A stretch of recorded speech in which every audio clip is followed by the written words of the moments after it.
Critically Chaotic is a rowdy Dungeons & Dragons podcast that consists of adult themes and humor. Content warnings for this episode can be found in the episode description as well as a link to transcripts. Because of some real-life circumstances, Selah will be missing for a few sessions, and thus Leif will be off on a solo adventure for several episodes. Rest, weary traveler, and enjoy. In the last episode, the Vox Anima continued their traverse into the cultists' hideout. After doing a little scouting ahead, they discovered their little friend El in grave danger and quickly rushed to rescue him. In the process of doing so, they had to deal with more cultists and horrifying shadow monsters. Thankfully, these monsters were no match for Snow's holy magic. As they explored the rest of the hideout, they discovered that even more dangers and monsters awaited them. Now closer than ever to finding they, the Vox, must face their demons.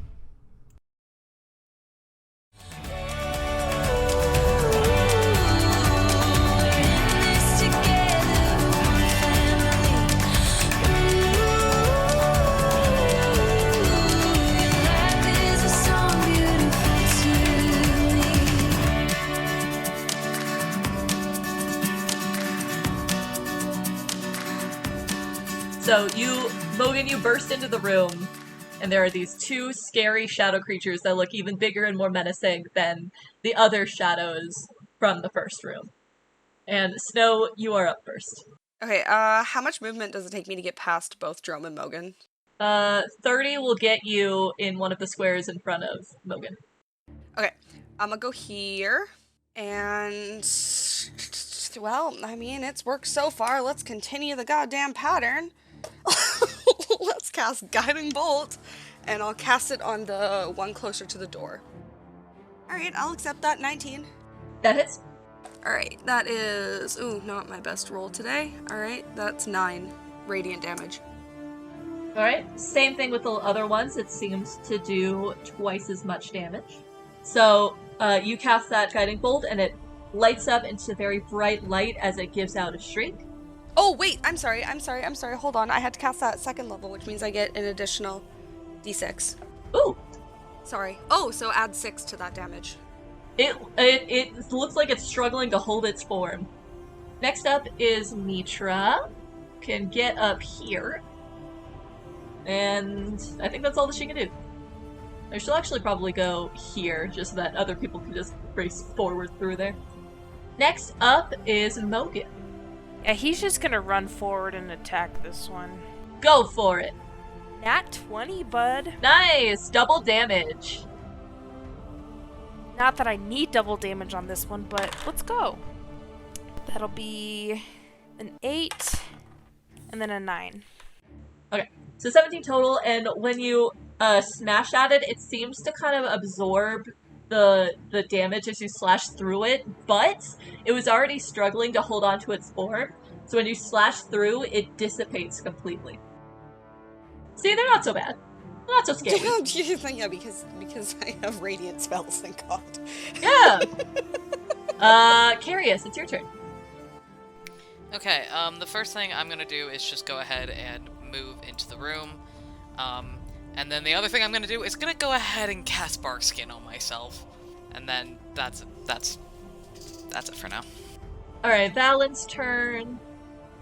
He could go in front of Jerome, but he doesn't want to slow Jerome down, so he's just gonna go up behind Jerome just to get a bit closer to the room. What's going on, guys? What's happening? Next is this guy. Well, Mogan just destroyed his buddy, so he's gonna go over touch Jerome, to touch him. And he misses! Ah, no, it is not a roll to hit, it's a saving throw. So never mind. Roll a wisdom saving throw for me. I got an 11. Ooh, unfortunately, you missed the DC. Alright, so here's what's gonna happen. So it reaches out and it grasps onto, like, the back of your neck. And you're gonna take 12 necrotic damage. And when it grasps onto your neck... well, actually, wait, hang on. So 12 necrotic damage. You also lose 3 strength points. And then also, when it grasps your neck, you get a vision of your worst fear. What does that look like for Mogan? His worst fear? Yeah, I told y'all to think about it before the session started. Yeah, what's his worst fear? What does that look like as it flashes before his eyes? Physically watching his closest family member die. Alright, so he sees a vision of his closest family member, the person that means the most to him. And he watches as a knife is sliced across their throat, and he has to watch the light drain from their eyes as they are trying to reach out to Mogan before the vision fades completely. So anyway, next is going to be Jerome. Alright, I'm gonna do a little cha-cha slide into the room. I don't I don't particularly want to try getting close to that thing. I changed my mind, I do, so I'm gonna use my dash action to get up behind it, to flank it. And then I'm going to try to stab it, see if that does anything. Does a 23 hit? Yes. Alright. 18 piercing damage, if that goes through. It seems to kind of absorb it as you try to stab into it. But it still takes a good chunk of damage. Back at the top of the order is Snow. Want to guess what I'm gonna do? What you gonna do? Guiding bolt! Wow! Wow! 18! That hits. Haha, fuck you. And it's at 2nd level. Because that's the only spell slot I have left. Oh my god, that's so many dice. Alright, that is 12 radiant damage. Alright. It is still standing, but like its pal, struggling to hold on to its form. Next is Mitra. I'm gonna run on over here, try to punch it. That hits. It'll take half the damage.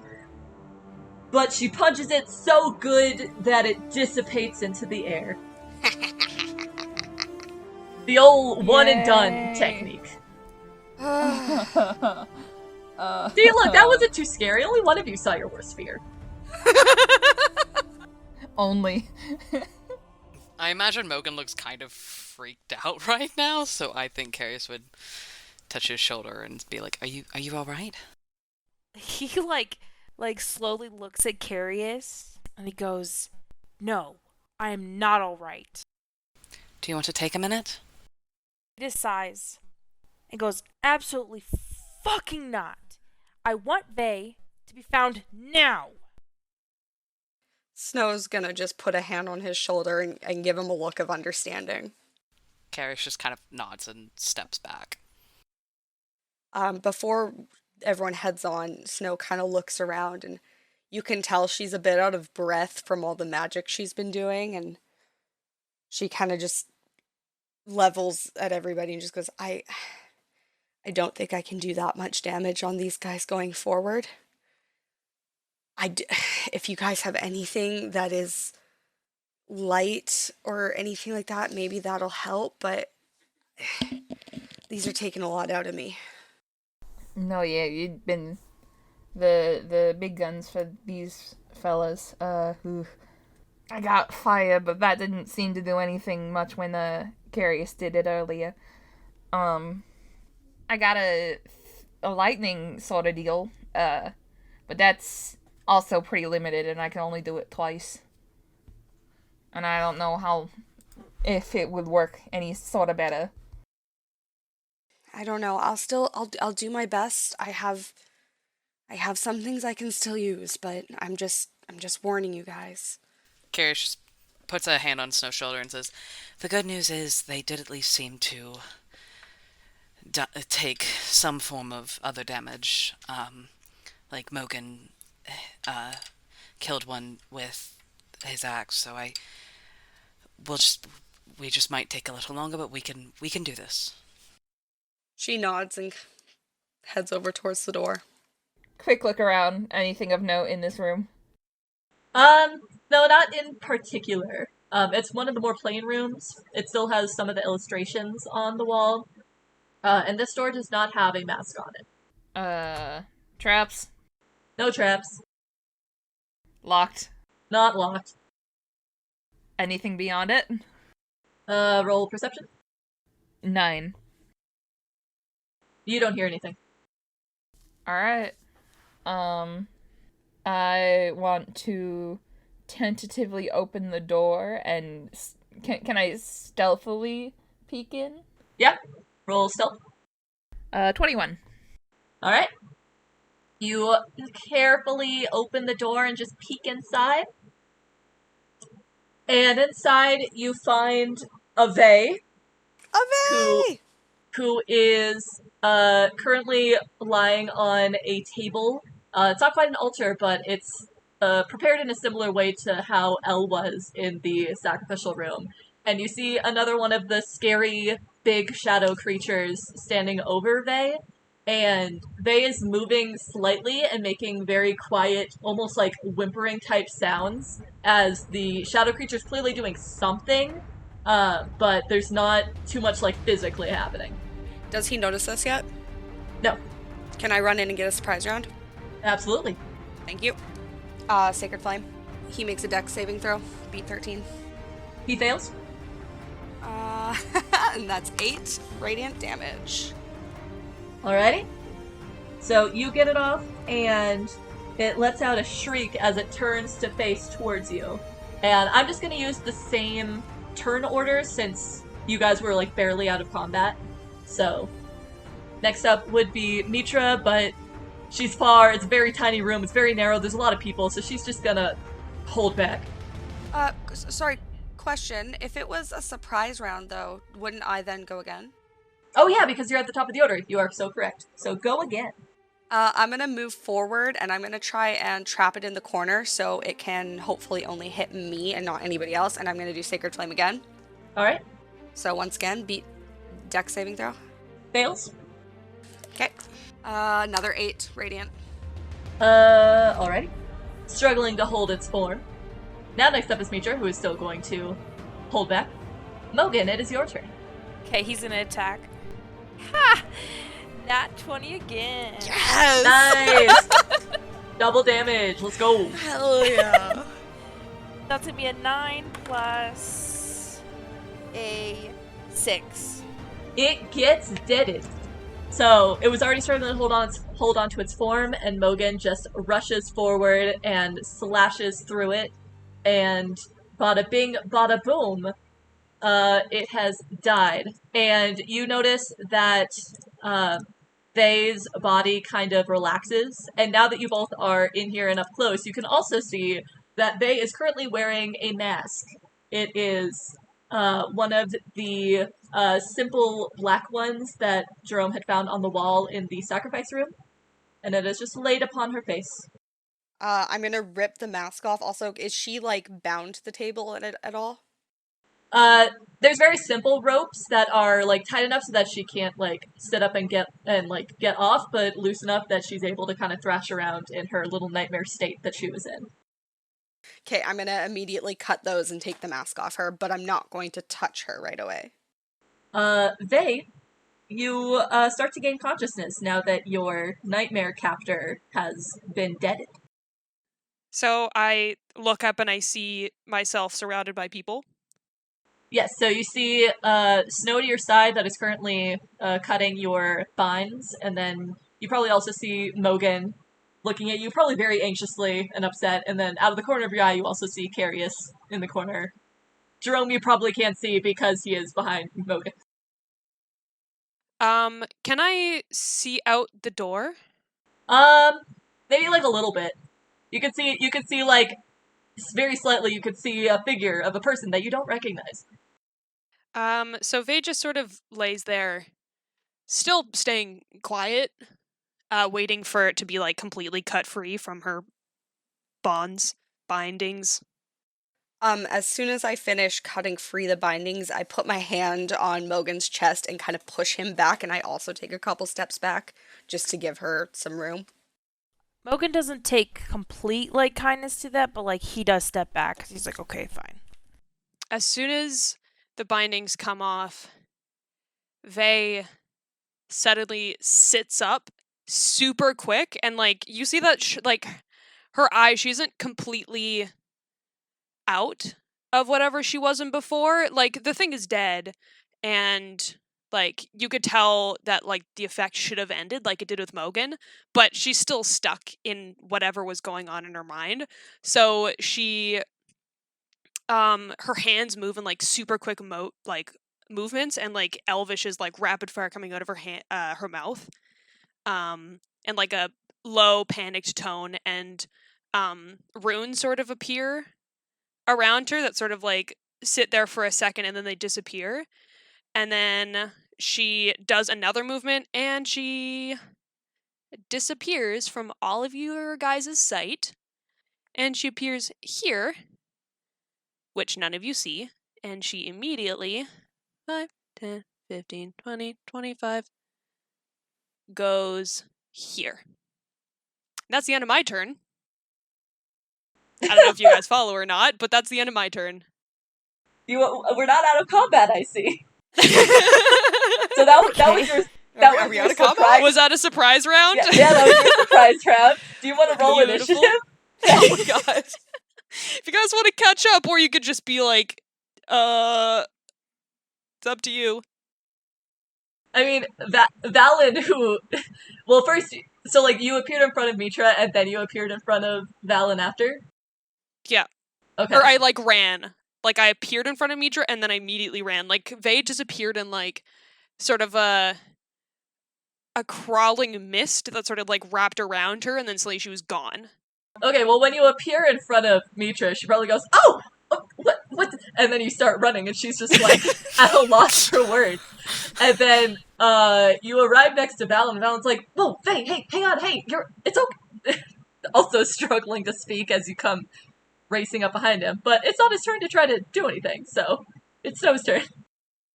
Oh yeah. Or do I have to roll, don't I? Yeah, Wait. roll. Roll If you your get above a initiative. 20, then maybe you could keep running. I'd have to roll a natural 20 for that, so we'll see. Okay, that's a 19, so I got a 20. All What's right. your dexterity? My dex Yeah. is 0. So then I'd go first, because we're on the same initiative, Oh, but my fuck dex is me. higher. Jesus Christ. Okay, Valid, it's fine. Valen tries to call out to you to be like, "Whoa, wait, hey, it's okay. We're here to help you." Are these two doors open? Did you guys think to close them? They're all open. We left them open. Awesome. 5, 10, 15, 20, 25. Immediately gone again. Bonk. Then that was 5 already. 10, 15, 20, 25, 30. Over here. Jesus Christ. Jesus Christ. God. Off like a fucking shot. Hey, Snow, it's your turn. Awesome. Well, I mean, I can't move that far. There goes my 2 spell slots, because you know Fair. warlocks, so you guys can catch up. So she runs out after Vey in like the quickest line she can, but as she's running, she screams, "Just follow her, don't try and grab her." You can also use your action, like what would Oh, be an yeah. attack, to move again. Yeah, I'm gonna do that as well. Oh wait, I could have done that as well. Can I get up to the house? I just need to get outside, that's it. Yeah. That's Yeah, all yeah. Vey wants, to get outside. Yeah, That's fair. you can get outside. You can get up to where all of the dead cultists are. Oh, beautiful. I feel like once Vey gets there, she's like, Oh. this isn't... Okay. Like, in her head, she just is sort of like standing there staring mutedly down at these eviscerated bodies on the ground. Just like, blank face. Like, okay. So that's it. If you guys want to follow now and just all converge, that's fine. Okay, cool. That's it. Okay, then, yeah, let's just all teleport on up here. Yeah, I think at that point, Vey is just stopped. And her face is still just blank. No words out of her mouth besides the casting that she did before, but that's it. Snow's gonna walk up and go in front of her, but like a wide berth so she can see her coming in her peripheral, not trying to scare her or anything. And just really quietly Faye just kind of stares for like any kind of acknowledgement that it's her again. Her eyes flick up to yours and she blinks for a second, and there's recognition in her eyes, but it also, there's the general vibe that she's holding everything at bay inside of her head right now, just to be able to deal with it in a space that won't be her surrounded by bodies. Like, she looks up and she's present, but she also still isn't. Snow will turn back to the group and just kind of give them a look of like, we need to get out of here, and just says like, she'll be okay. Let's get back to a room, I guess, at the guild. Vey holds out her hand towards Snow, waiting for something. She looks over and, not 100% sure what she wants, decides to reach in the backpack and grab Elle and puts Elle in her hand. Elle chitters and is snuggling very hard in Faye's hand and like gives a hug around one of Faye's fingers because he's not big enough to give an actual hug, so this is the best he can go for. And he's just like kind of chittering, and his wings are like flapping very slightly as he's just trying to give Faye as much comfort as he can, because he can feel everything that is happening right now in that brain. He knows what's happening here. Such fun. Okay, then Vey sort of robotically moves Elle to sit on her shoulder and then holds her hand out again. And this time she sort of like moves her hand like she's like one would grip a weapon. Snow grabs the dagger and immediately gives it to her. Beautiful. Vey wraps her fingers around the hilt of the knife and then just feel like she makes eye contact with each of you, and there's like a sort of a thankful look. It's like, it's hard to figure it out because she still has a blank face on, but there's just like, there's a look of just like, I see that you're here and I'm not going to say shit right now, but you know. And then I feel like she like backs up a couple paces and then turns slowly and starts making her way back to the guild. And she looks like she's kind of on death's door. Not gonna lie, she's got under 10 hit points. So she just walks and hopes for the best. Snow sticks right beside her and is not going to let a damn thing happen to her. Kareus follows behind both of them, keeping distance just a little bit to give Vey her space. Yeah, Mitra is also following, probably sticking the distance that Kareus is, because she's aware that, like, yeah, I don't know who this lady is, so I'm not gonna get all up in her business, but I'm still here. Jerome is gonna take to the roofs and scan ahead for anybody that might be, like, looking particularly at /for Vey. Gotcha. Valen's also probably following along, pretty anxious. He's like, that was a lot of shit that happened.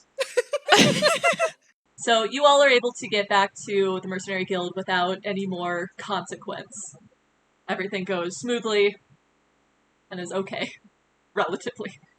I feel like Vey walks up to the girls' room and just sits down, and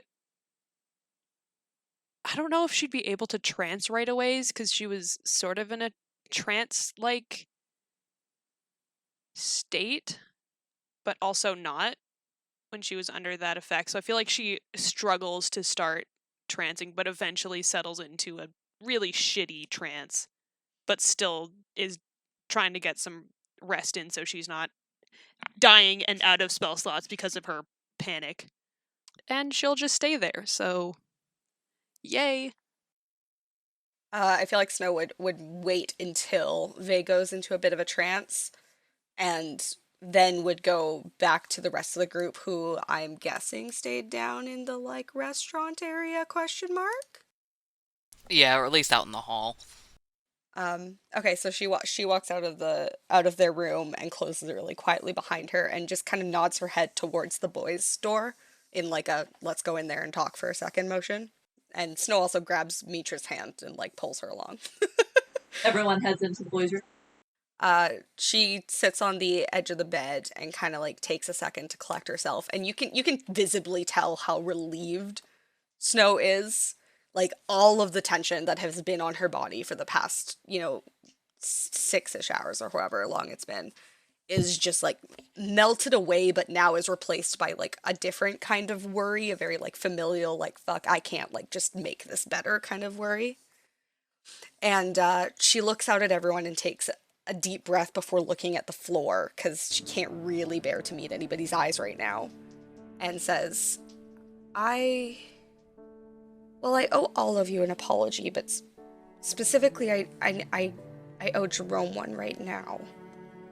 And she kind of like looks at her hands that are definitely like grimy and hurt and all that.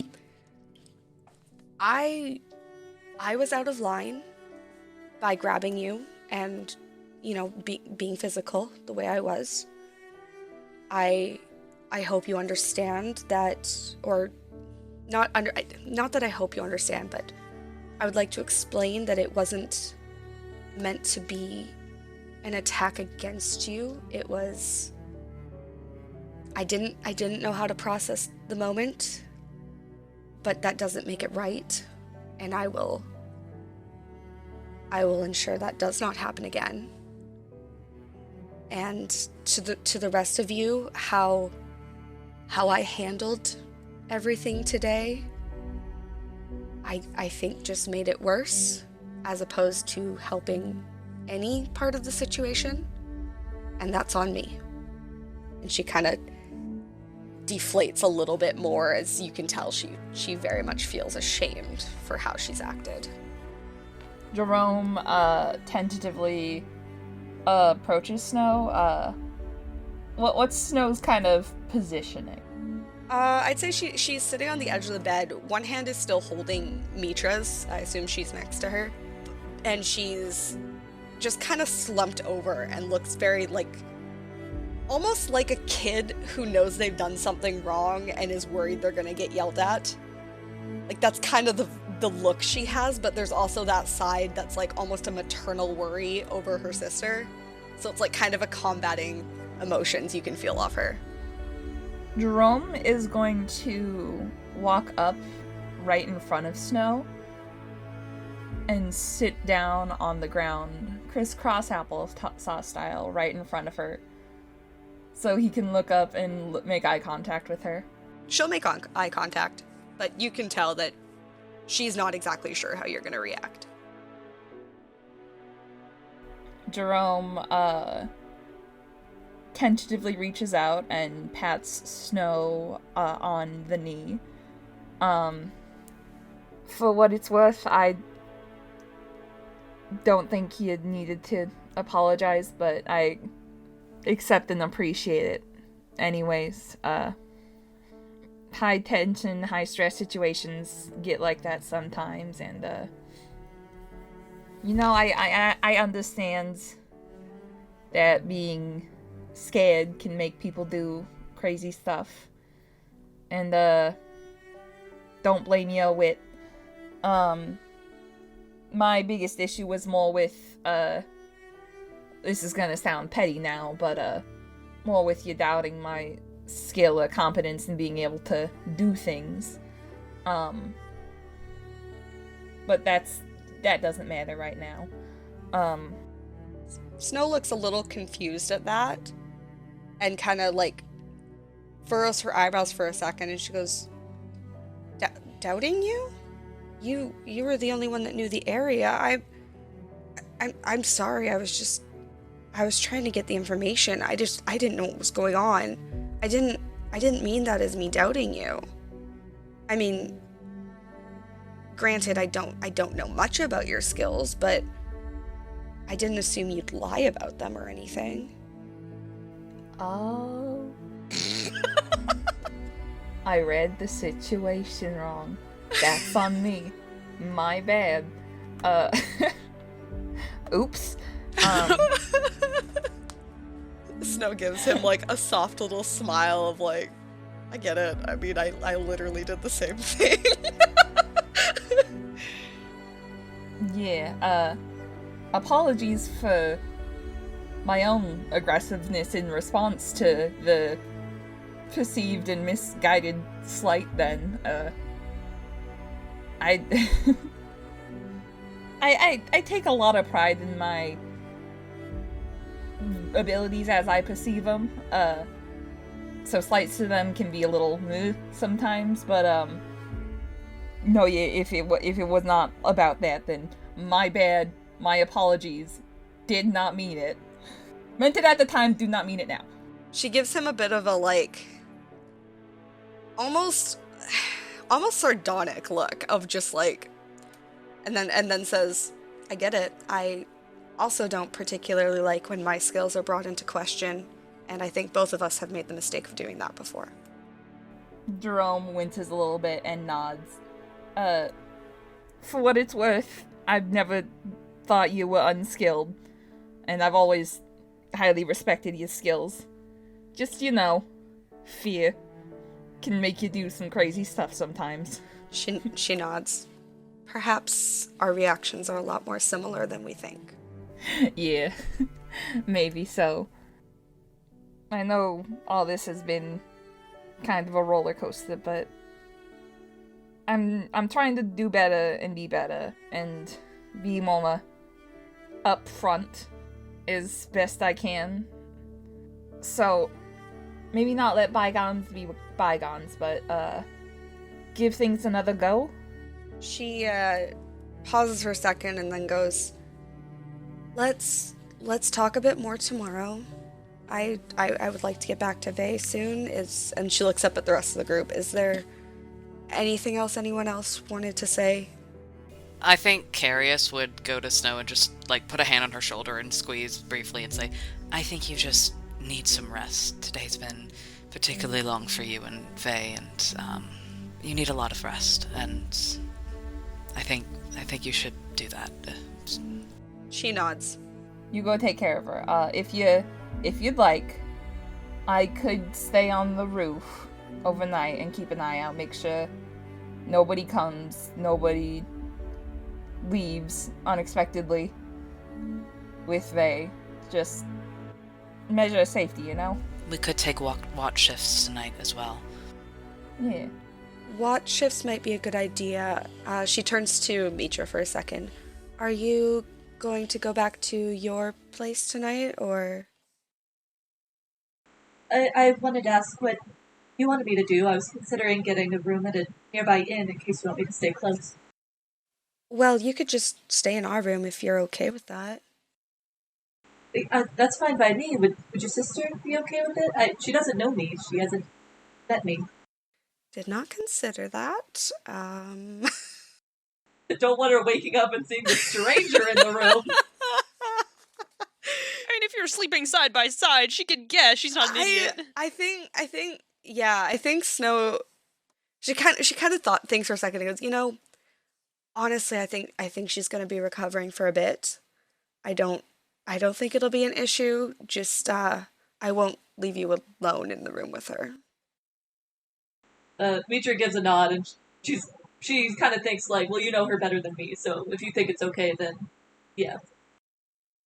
So at that, she kind of grabs Mitra's hand and gives a nod of goodnight to everybody and just goes over to the girls' room. And yeah, I'd say they share bed and like take turns kind of waking up to check on Vey. But like go back to sleep after. It's not like full watches or anything. I think Kareus might work with Mogan to establish like a genuine watch outside the girls' room with Jerome on the roof overnight and him and Mogan switching off to keep an eye on the room. Val would probably ask if you want him to stay to assist with watches. I think Kareus would like offer to leave that up to him, but let him know that like the room's open if he would like to stay.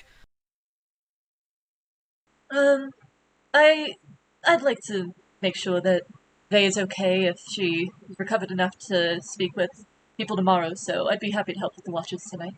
Thank you, thank you. And he just like gives Valen a grateful squeeze on the shoulder.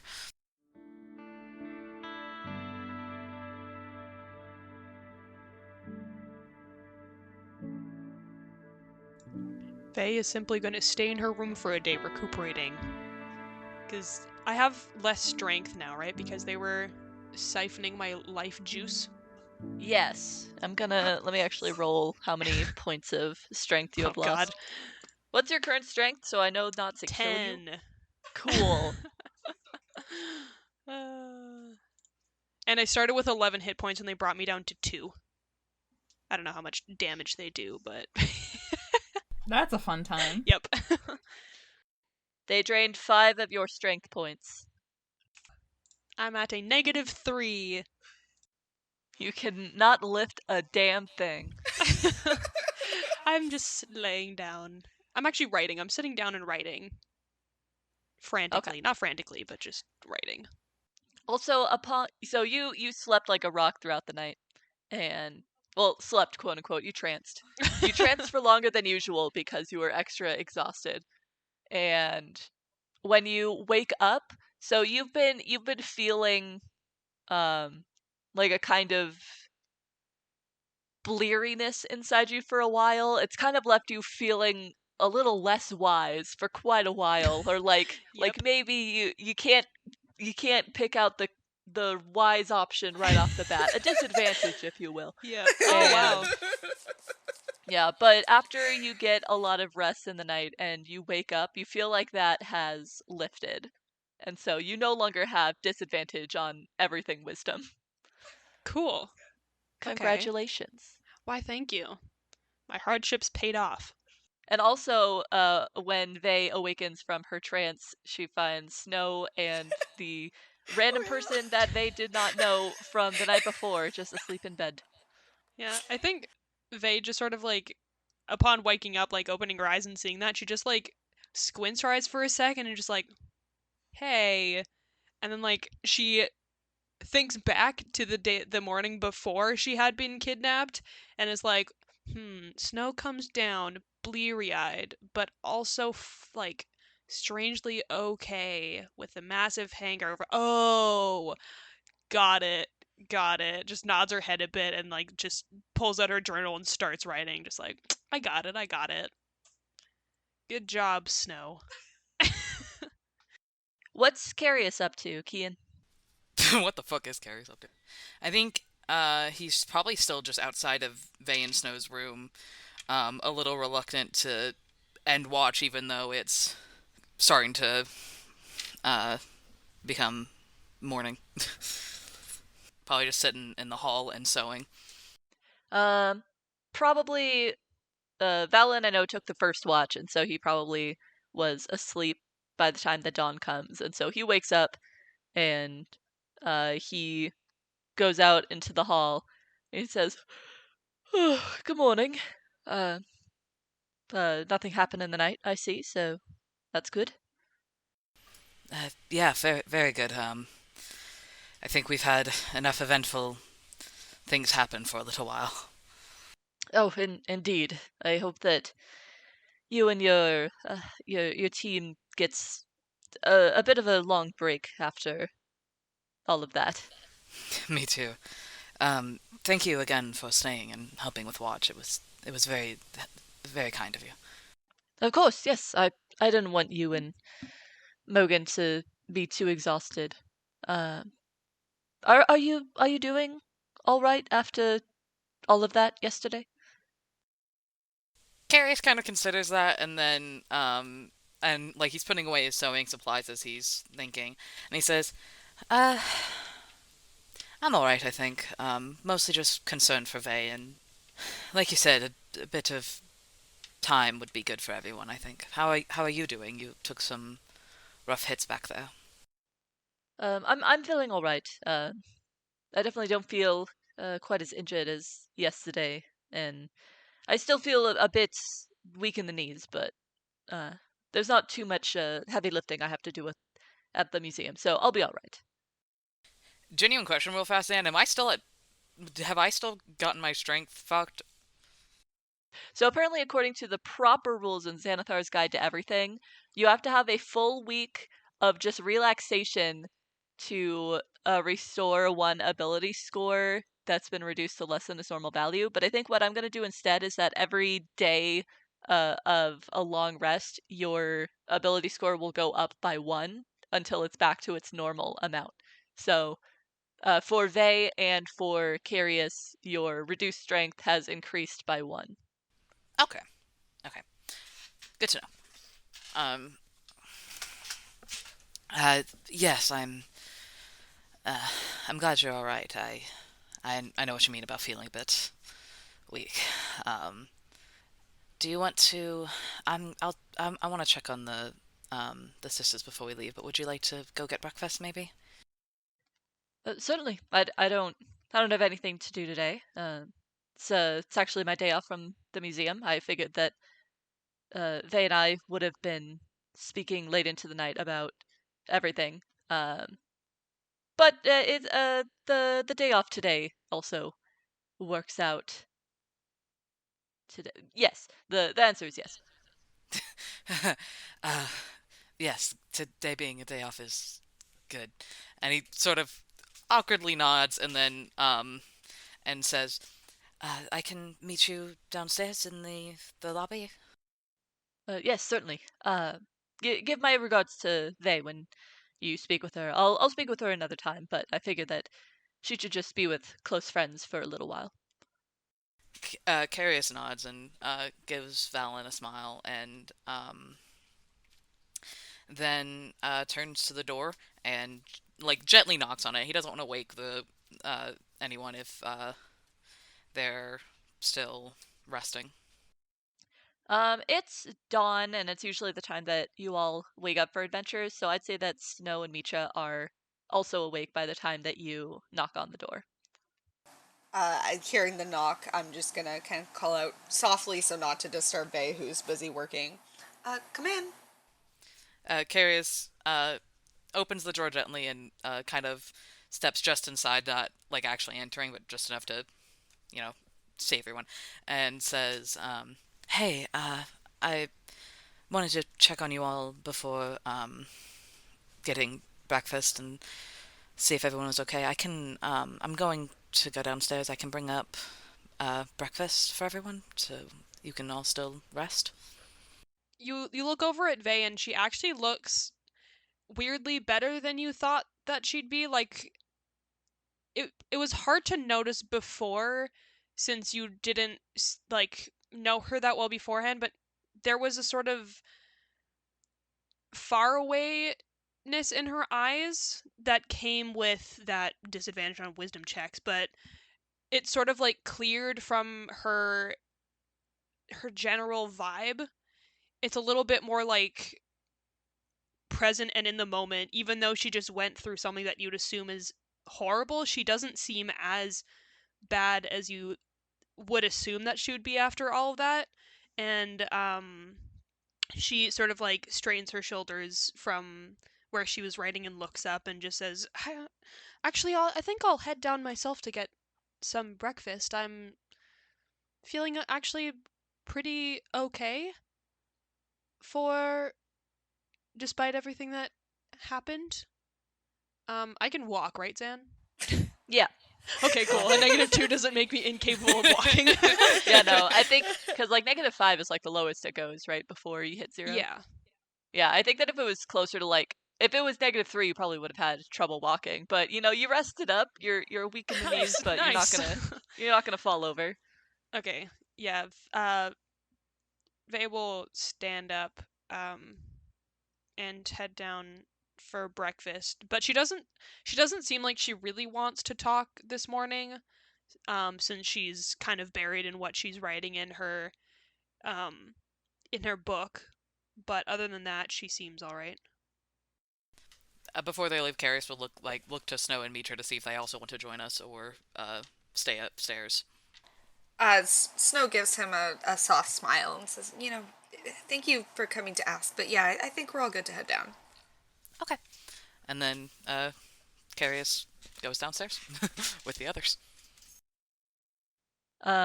Before before Snow and Mitra heads out, Mitra kind of pauses with Snow and is like, are you feeling okay after everything yesterday? Now that everyone has kind of left the room but Mitra, Snow kind of deflates a little bit, and she gives a bit of a, like, trying to be comforting smile, and she goes, well, I'm okay. Now that I know that Vay's alright, and we're out of there, and I've slept, I definitely feel better. It's, it was hard, but I'm okay. Are you okay? Yeah, I'm all right. I'm glad that your sister seems to be feeling okay. You obviously know her better than I do. But it's a relief to see that there's at least not um anything too heavily weighing on her, I suppose. Well, time will tell. She has her own way of processing things that honestly even I don't understand sometimes. But I should probably actually introduce you to her. I don't think I ever did.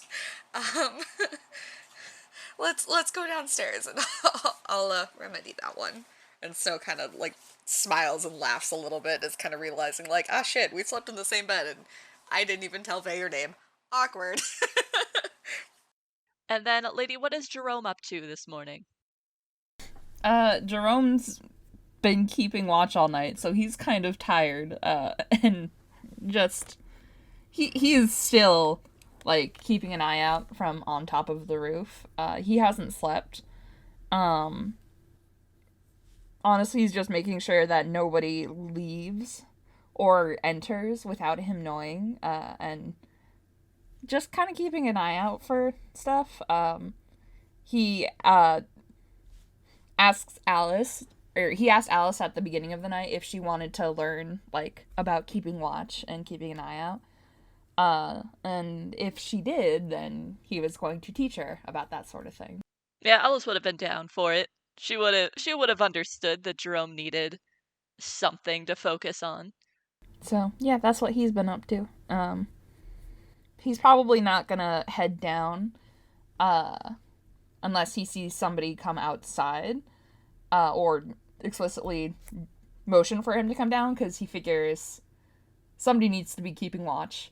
And Vay just went through a trying ordeal and probably needs some time to recover before seeing a dude who she got in like a tiff with. So he's just gonna give her space.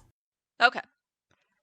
Alright, then you'll hang out up there on the roof, and because you didn't sleep all night, you now have a point of exhaustion. Yeah, that tracks. Down in the tavern, everyone heads on down and gets settled in at one of the bigger tables.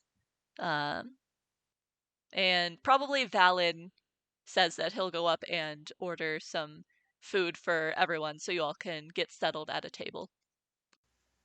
Cool. Faye just sits down at the table and puts her book down and just continues writing. Snow sits down with Mitra and kind of awkwardly looks at Vay and is like trying to decide whether interrupting her is a good idea, because she also knows that like she's processing and still dealing with her own shit, so she's kind of like hesitantly sitting there. Can I try and notice this? Please? Yeah. Roll insight. Oh, thank God I don't have to do this with disadvantage. It's still a negative, like, I still have a -1 to it, but that's 12. How much are you trying to hide this here, Snow? Not at all. I'm just trying to figure out like if it's a good time to interrupt is my only thing. Alright, then yeah, Vay probably notices Snow giving some glances, kind of like starting to lean over like she's gonna say something, and then like leaning back like, oh, it's not the time, but it might be, but I guess Vay just sort of like lifts her head over and looks over to Snow and just like raises her eyebrow, like, what? Snow gives her like a little like sheepish grin and is like, I didn't really get the chance to introduce you because shadow demons and shit was going on. This is Mitra, and you see Snow suddenly goes, oh god, I don't know if she's actually my girlfriend, and kind of looks at Mitra like,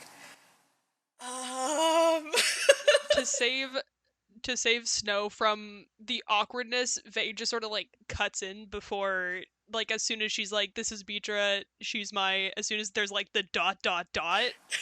Vay like reaches out and like holds her hand out for a handshake and just gives her a smile, gives Mitra a smile.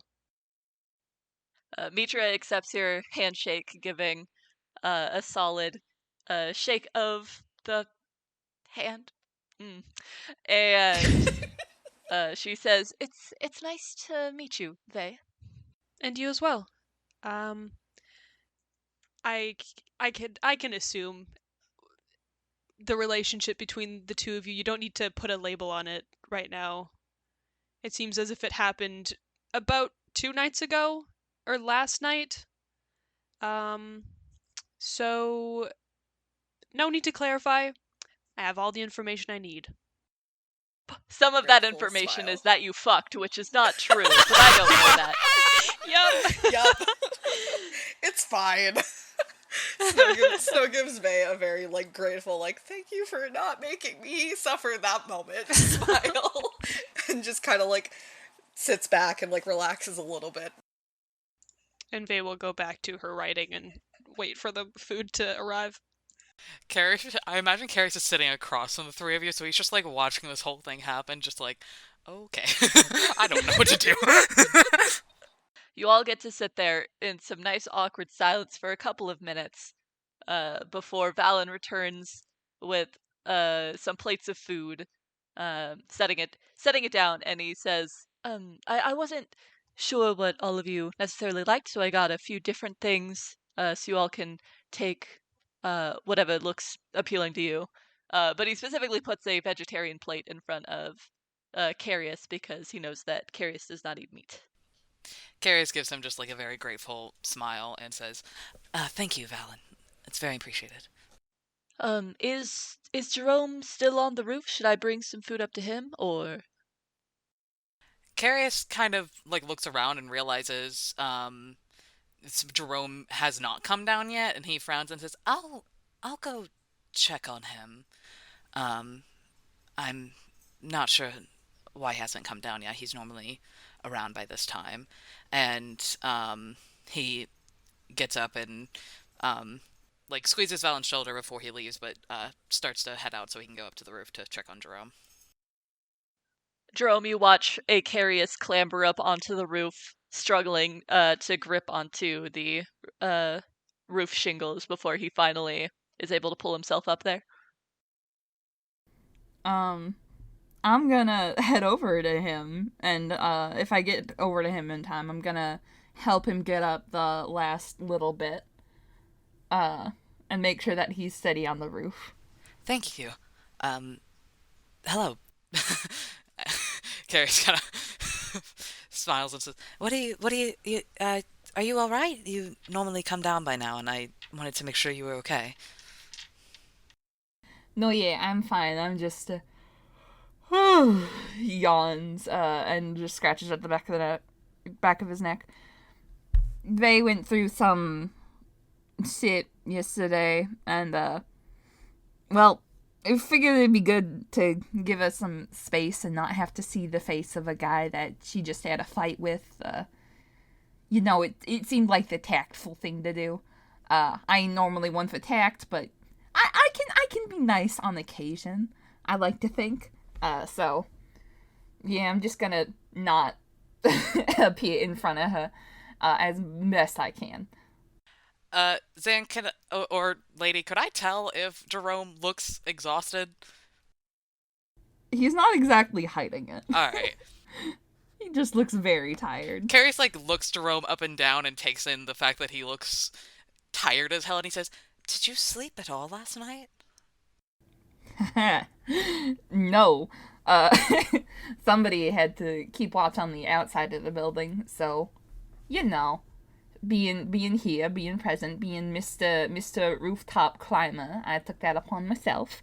Taught Alice, too. She's a very good learner, let me tell you. But yeah, no. No sleep. Planning to probably take a good hard long nap later in the day when it's light out and things that go bump in the night don't go bump in the night because it's daytime. But yeah. Kareus, like, gently puts his hands on Jerome's shoulders, and as he's talking, he's steering Jerome back to, like, like, I assume Jerome has, like, a little bed set up, kind of, like a bedroll on the roof. Um, It's a glorified 2 blankets. yeah, Kareus is guiding Jerome back to that, and, like, as he's talking, he says, "Well, the sun is rising now, and, while I understand the anxiety, you should sleep." And he, like, gently plops Jerome down on the blankets, and, like, pulls out some rations for Jerome to eat for breakfast so he doesn't sleep on an empty stomach, but, like, is very much so just go to bed. No, it's fine. I can stay up during the day, and I can take a nap later, maybe. Although, While Jerome, while you are starting to say that, and I presume starting to like sit up after Kareus has pushed you down onto the blankets, Alice gets out of your pocket and hops up onto your chest to be like, "You stay down. You stay down." See, Alice agrees with me. It's sleep time. Jerome looks at Alice and frowns a little before rubbing at her head gently. You furry little traitor. Alright. I know when I'm here. 2 against 1.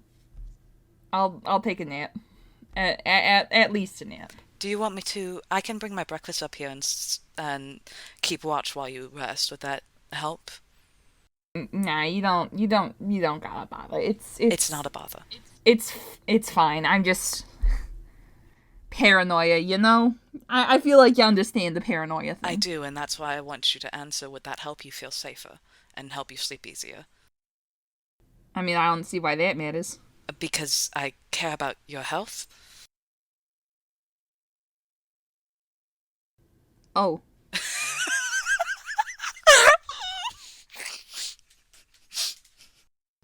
No, it's, Alice sneezes and gives like an almost nodding gesture to Kareus. Kareus looks at Alice and then looks at Jerome and says, "I'll be right back." And he's already heading off to get his breakfast.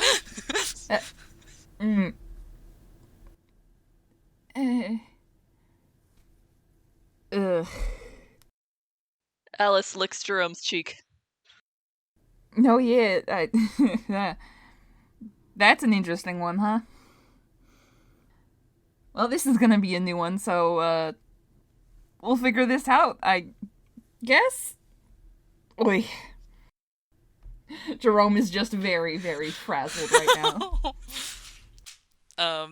I do think Kareus goes, back down to the lobby and, picks his plate back up and says, Jerome hasn't rested yet, so I'm going to sit up there with him for a little while. I'll see you all later this evening. Snow is like shoving her face full of some whatever breakfast was brought over to us. She was not super picky, and she just kind of like waves a hand in acknowledgement at Kareus. And Vey is giving a slightly disappointed look towards Snow's complete lack of social, I don't know, grace of while eating breakfast, and then like just like glances at you and gives you a nod before going back to her writing as she was distracted by Snow's disgusting eating habits before. Valen nods and says, "Be safe." Kareus nods in reply and gives them all a smile before going back up to sit with Jerome and eat his breakfast. A couple minutes after Kareus goes back up to the roof, they would sort of take a pause in her writing and look up towards Valen sitting there, and just say to him, I apologize that I never made it to our little history session, though it wasn't entirely of my own fault. I still feel a bit bad, even though I know I shouldn't. It's just like I feel like I also need to apologize for what happened last time before, and then I missed it, and it just felt like a weird, bad timing. So I'm sorry. It's perfectly all right, Vey. I don't hold any of that against you, and I know that what happened the other night at the warehouse also was just an accident, so I'm not upset about that either. So you truly don't need to apologize. Still, I felt like it needed to be said. If you wanted, we could actually do that right now. It would be a nice little. I need to wait until Jerome is done sleeping to fill everybody in on what happened. So we got a nice solid 8 hours until I can speak to everybody together. So if you wanted, we could do the history checkup together right now. Certainly, if you would, if you're feeling up for that, absolutely. I still have my journal. I brought it with me when I came to see if you were here because I thought that maybe you just had gotten busy, so I just had it. Works perfectly for me. Is he all right, or should we go back up to our chambers, my chambers, to talk? Whatever's more comfortable for you. And he kind of like looks to you and then also gives a glance to Snow because he knows that it's also whatever she's comfortable with after that traumatic ordeal of having to find her sister. Snow nods and, like, takes a second to swallow the food that she's still been consistently shoving into her mouth this entire time.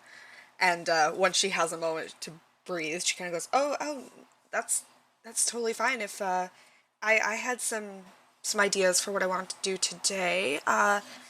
If you guys are going to be busy for the majority of the day, that actually works out rather well." Valen gives a nod and he looks back to Vey.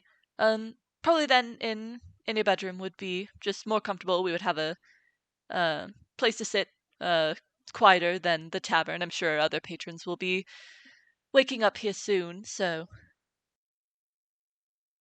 I guess Vey will gather up all the dirty dishes and bring them over to the counter before we go and head upstairs to have nerd talk time.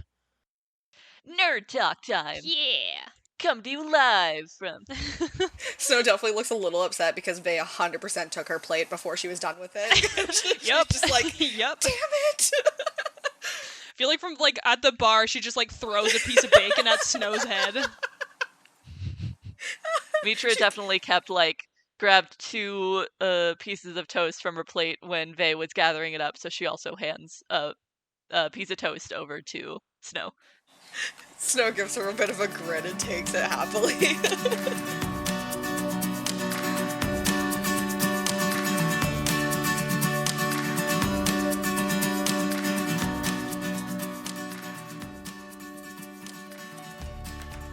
Critically Chaotic is a Dungeons & Dragons podcast brought to you by the following people. The DM is Xaan, who can be found as @Xandir on all platforms. They is played by Alex, who simply cannot be found. Snow is played by Bean, aka Alexa, who can be found in a variety of ways, but mainly @Alexandra_Jaden on Twitter. Kareus is played by Kian, who can be found as @LostFanboy on most platforms. Jerome is played by Lady, who writes, quote, "And that's all you get, you dirty gremlins." Mogan is played by Queen, who chooses not to be located at this time or ever. Leif is played by Selah, also known as Strawberry online, who can be found as @_strawberrymilk on Twitter. The theme song is Melody by Emery. If you would like to support Critically Chaotic, please consider leaving a 5-star review and following us on whatever podcast listening platform you are currently using. You can find us @CritChaoticPod on Twitter with no underscores, where we post updates and retweet fan content. For any other platform you would like to see us on, please look in the description. We will see you next week for the continuing adventures of Vox Anima. Have a great week, everyone.